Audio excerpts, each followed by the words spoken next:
Hello people, hope you are doing well. आज हम लोग बात करेंगे सेक्शन 266 एंड सेक्शन 267 जो कि इन कंटिन्यूएशन है of chapter 13। Section 266 talks about being in possession of false weight और मेजर। किसी भी इंसान के पास अगर ये फॉल्स वेट और मेजर पाया जाता है तो उसे क्या सज़ा दी जाएगी, वो सेक्शन 266 में बताया गया है।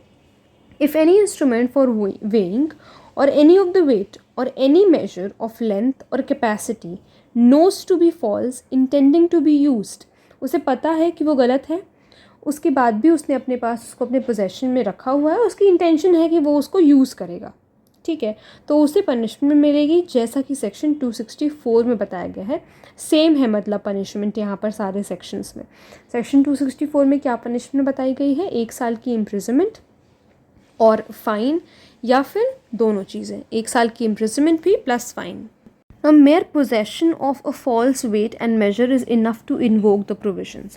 इस वाले सेक्शन में, सेक्शन 266 में, अगर आपके पास सिर्फ और सिर्फ पोजेशन है फॉल्स वेट का या फिर किसी भी तरीके के मेजर का, फॉल्स मेजर का, तो ये चीज़ सिर्फ सफिशेंट है आपके ऊपर प्रोविजंस को इन्वोक करने के लिए, सज़ा दिलवाने के लिए। बेलेबल ऑफेंस है पर नॉन कॉग्निजेबल ऑफेंस है, नॉन कंपाउंडेबल ऑफेंस है, and it is triable by the magistrate.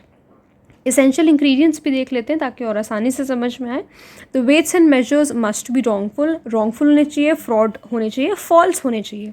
Must be in the possession of the accused person, जिसके ऊपर एक्यूजेशन लगा है कि उसके पास फॉल्स मेजर हैं, वो उसके पोजेशन में होना चाहिए। Must know that they are false और रॉन्गफुल। अब भाई अक्यूज्ड को ये बात ऑब्वियसली पता होनी चाहिए कि जो मेजर हैं वो फॉल्स हैं या फिर रॉन्गफुल हैं। The accused must have kept with him with the intention to cheat or deceive another person। ये जो उसने अपने पास फॉल्स वेट्स और मेजर्स रखे हैं, ये इस इंटेंशन से रखे होने चाहिए कि वो अपने कस्टमर्स को या किसी भी इंसान को चीट करेगा या डिसीव करेगा। जैसा कि उसमें लिखा था आपके सेक्शन में, अगर आप देखोगे बेयर एक्ट के लैंग्वेज में, which is intending to be use. Intending to be use का क्या मतलब है? उसका यही मतलब है कि उसका इंटेंशन था या इंटेंशन होगा उस फॉल्स वेट या मेजर को यूज़ करने का, तो वही यहाँ पर बताया गया है। एक केस है Bansidhar versus state of Rajasthan का। इस केस में काफ़ी सारे फैक्ट्स हैं, पहले हम उसे देख लेते हैं। The applicant was the licensed OPM dealer. जो एप्लीकेंट है वो लाइसेंस्ड ओपीएम डीलर था in the town of Sambhar and was prosecuted under section 266 for keeping 2 sets of weights in his shop and that one set of the weights was less in weight than the standard weight। देखो, under section 266 उसको prosecute किया गया, कहा गया कि इसके पास जो 2 set of weight हैं उसमें से एक सेट ऑफ वेट जो है वो कम वज़न का है, जो स्टैंडर्ड वेट होना चाहिए उससे कम वज़न का है, and that he intentionally deceived his customers by using false weight. और ये भी एक्यूजेशन लगा कि वो इंटेंशनली अपने कस्टमर्स को चीट करता था ये फॉल्स वेट्स यूज़ करके। The true and false weights were found beneath the gunny bag on which the accused was sitting। अब ये जो 2 weights मिले, जिसमें से एक सही था एक गलत था, वो कहाँ पर मिले? वो उस गनी बैग में मिले जिसके ऊपर वो accused बैठा हुआ था।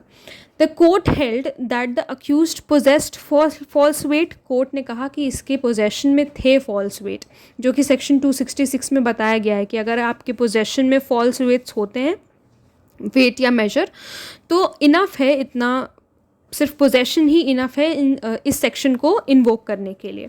And with the intention that the same might be fraudulently use to deceive others.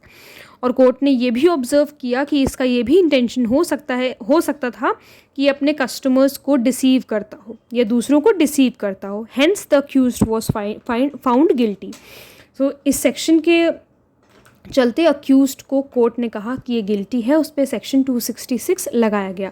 तो ये केस था Bansidhar versus state of Rajasthan. Now section 267 talks about producing, making और सेलिंग फॉल्स वेट्स और मेजर। अभी तक पोजेशन की बात कर ली, यूज़ अगर कोई इंसान करता है तो क्या होता है। अब सेक्शन 267 में बताया है कि प्रोड्यूस करना, बनाता है या फिर सेल करता है फॉल्स वेट्स एंड मेजर को, तो क्या होगा। So whoever makes, sells, disposes any instrument for weighing, weight, measure, capacity knows to be false। उसे पता है कि वो जो ये बना रहा है या बेच रहा है, ये जो वेट और मेजर्स हैं ये फॉल्स हैं, in order that same may be used as true. कि उसको बेच रहा है वो, जिसे वो ऐसे यूज़ किया जाए कि वो सही है, मतलब वो ट्रू वेट्स हैं, और knowing that same is likely to be use as true, या फिर जो ये बेच रहा है वो ट्रू वेट और मेजर की तरह ही यूज़ किए जाएंगे, या तो यूज़ हो रहे हैं या तो यूज़ किए जाएंगे, दोनों बातें हैं, ठीक है।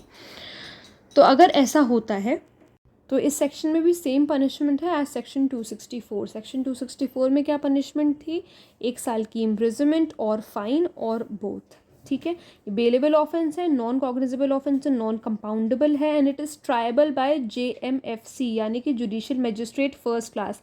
अभी तक हमने देखा ट्रायबल बाय द मजिस्ट्रेट सिर्फ लिखा था बाकी तीनों सेक्शंस में, लेकिन यहाँ पर जो है triable by judicial magistrate first class हो।